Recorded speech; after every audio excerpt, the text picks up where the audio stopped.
नमस्कार, मैं संजय सनम, आप सबका सादर अभिवादन।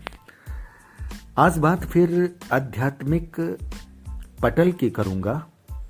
आध्यात्मिक जगत के पथिक जिन पर जिम्मेदारी होती है आम आदमी को मार्गदर्शन देने की, यानी भटके हुओं को राह दिखाने की, नीति नैतिकता धर्म का पथ बताने की। लेकिन वहां पर जब हम राजनीति का शोर शराबा कुछ संतों में, साधुओं में देखते हैं, तब फिर यह लगता है कि आध्यात्मिक पटल जो खुद दिग्भ्रमित हो रहे हैं वे हमें क्या मार्गदर्शन देंगे। यह विषय दोस्तों नया नहीं है, पुराना है। मैंने भी पहले इस पर कहा है, लेकिन आज फिर कहने को मजबूर इसलिए हुआ हूं क्योंकि कल एक बड़े ही बौद्धिक, उच्च शिक्षित और सबसे बड़ी बात है सुलझे हुए व्यक्तित्व से बात हो रही थी और मैं चाहता था कि मैं उनका साक्षात्कार, उनके मन की बात आप तक पहुंचाऊं। लेकिन उस व्यक्तित्व ने यह कह करके इनकार किया कि यह विषय प्रासंगिक तो जरूर है, लेकिन तकलीफ होती है कि जब कही हुई बातों का असर उन पर भी नहीं होता, जिन पर समाज को मार्गदर्शित करने की जिम्मेदारी होती है।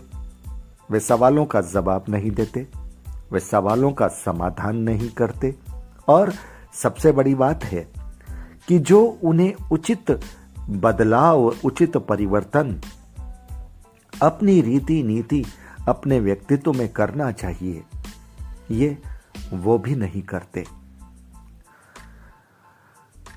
तब क्या बोला जाए, क्या लिखा जाए, और लगता है कि फिर अपना समय हम व्यर्थ में क्यों जाया करें, अपनी ऊर्जा व्यर्थ में क्यों लगाएं।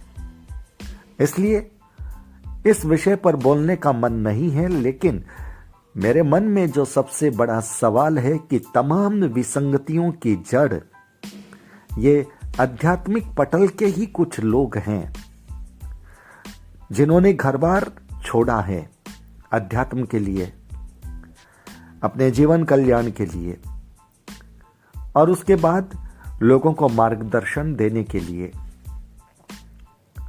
जो महावीर के पथ पर आगे बढ़े हैं। लेकिन उन्होंने अपनी वेशभूषा, अपने परिधान को उपयोग किया है, गलत उपयोग किया है। इस वेशभूषा परिधान से अपना प्रभाव जमाकर समाज के सामाजिक संगठनों में अपना वर्चस्व बनाने में और वहां पर गलत सलत निर्णय करवाने में, वो निर्णय चाहे लोकतंत्र को बाधित करने का हो, वो निर्णय चाहे नैतिकता के पथ को, नीति के पथ को दूर से एक तरह से कहा जाए कि राम राम करने जैसा हो।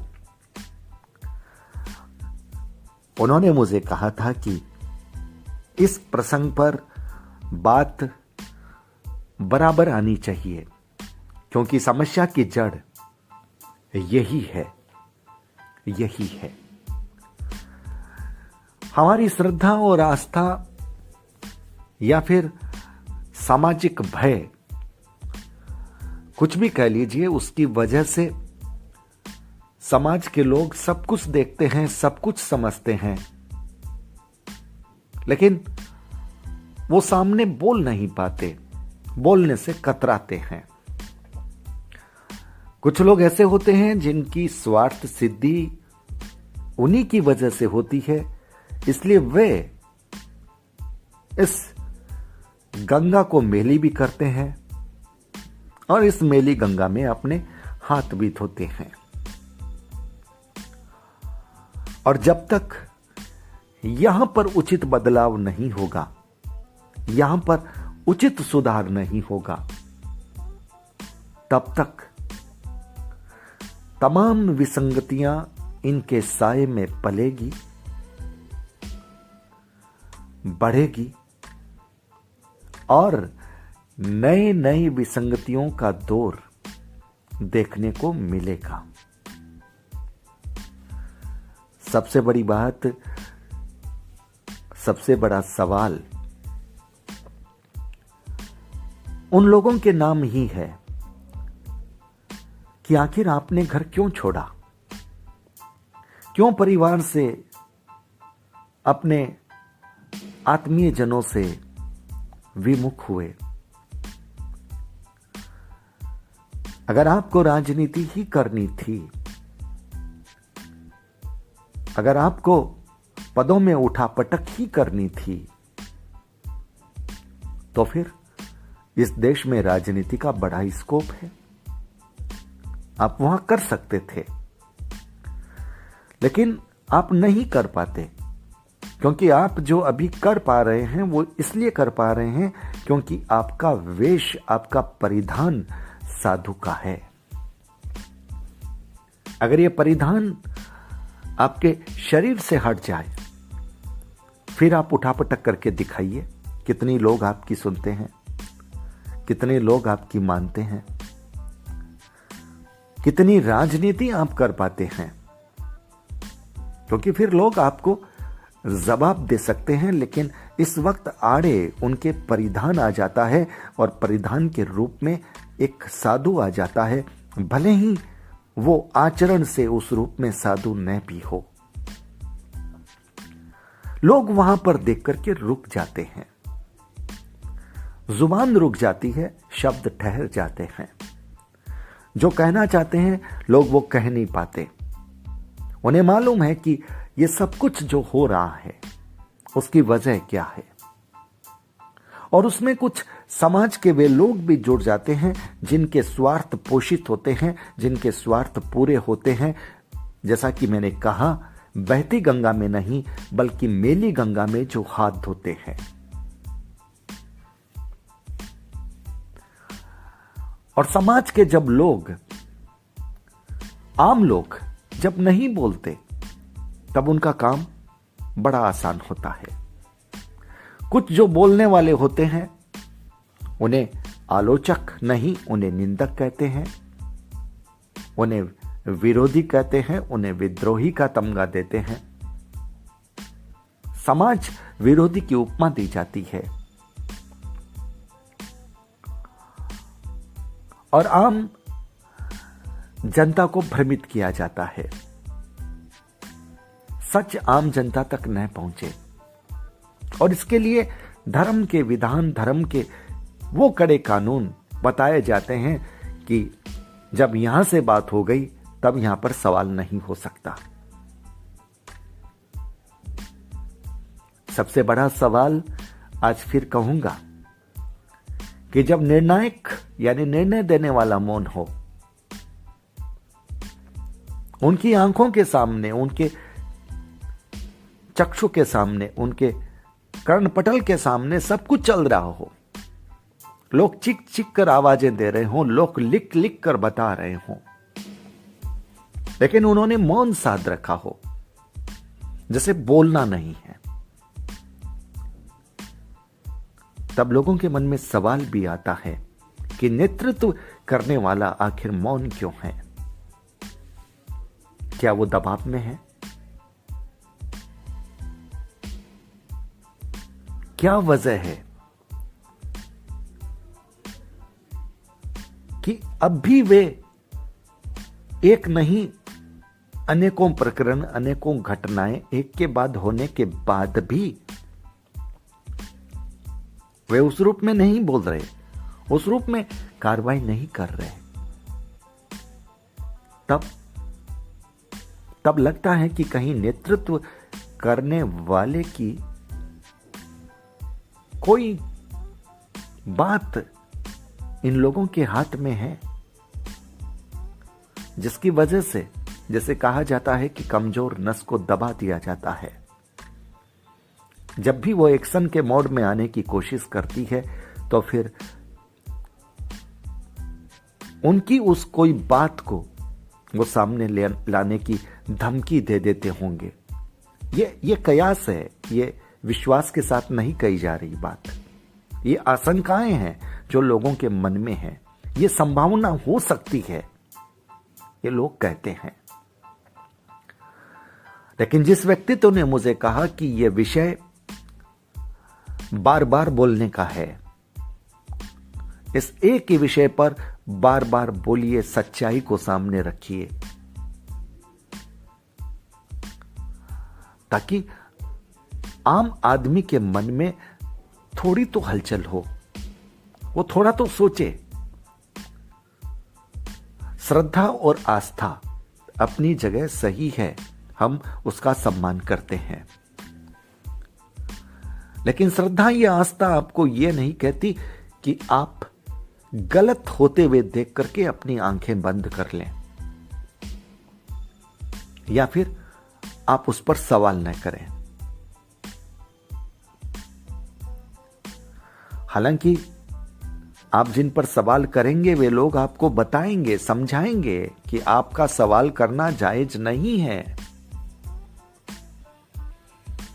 आप सिर्फ अर्जी दे सकते हैं, आप हुंकार नहीं भर सकते। आप निवेदन कर सकते हैं पर आप सवाल नहीं कर सकते। और अगर आपको आपके सवाल का जवाब नहीं मिले तो आप चुप हो जाइए, केवली गम्य कर दीजिए, भगवान के भरोसे छोड़ दीजिए। फिर आपको यह अधिकार नहीं है कि उस सवाल को आप बार बार उठाएं, पुनः उठाएं, क्योंकि यह आपकी धर्म की रीति नीति परिपाटी के खिलाफ है। और लोग तब चुप हो जाते हैं, लोग कुछ नहीं बोलते।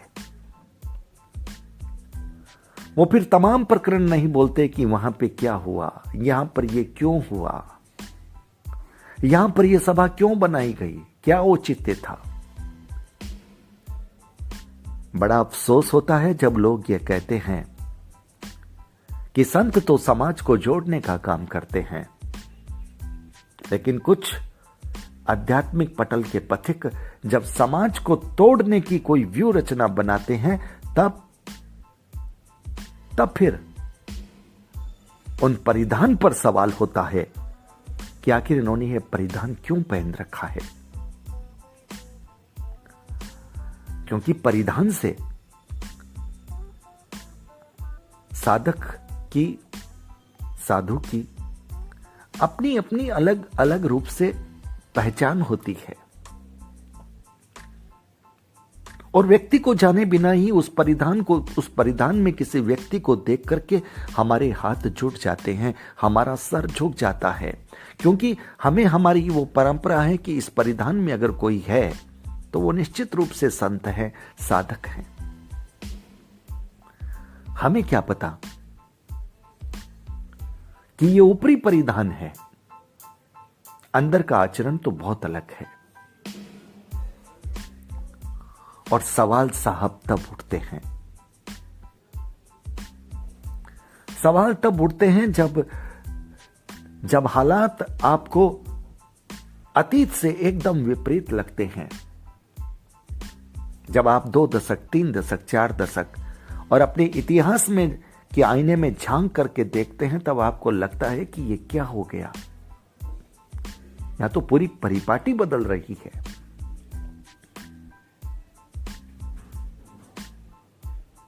आस्था के नाम पर, श्रद्धा के नाम पर लोगों का मुंह बंद कर दिया जा रहा है। जुबा पर आते आते बात बस रह जाती है, लोग बोल नहीं पाते। मैंने जिन महोदय से बात की थी और महोदय ने बार बार यही कहा कि सबसे बड़ी जड़ यहीं पर है। यानी शुरुआत यहीं से हो रही है विसंगतियों की। बात साफ है दोस्तों, मार्गदर्शन देने वाले अगर मार्ग भ्रमित करते हैं, उनका आचरण भी अगर उनमें कुछ लोगों का अच्छा नहीं होता है, मैं सबकी बात नहीं कर रहा हूं, अपवाद स्वरूप बहुत अच्छे भी होते हैं और बहुत अच्छे भी हैं, उन्हें हृदय से वंदन करता हूं।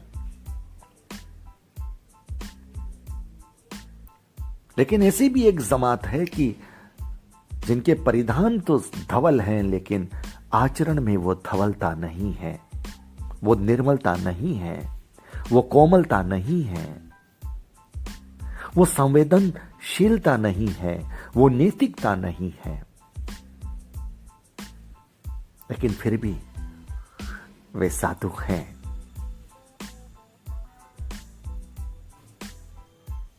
मारवाड़ी में एक शब्द आता है, बादू हैं। बादू कहा जाता है उच्छृंखलता को, जहां अराजकता आ जाती है। लोग जानते तो हैं लेकिन लोग बोल नहीं पाते, यह सबसे बड़ी समस्या है।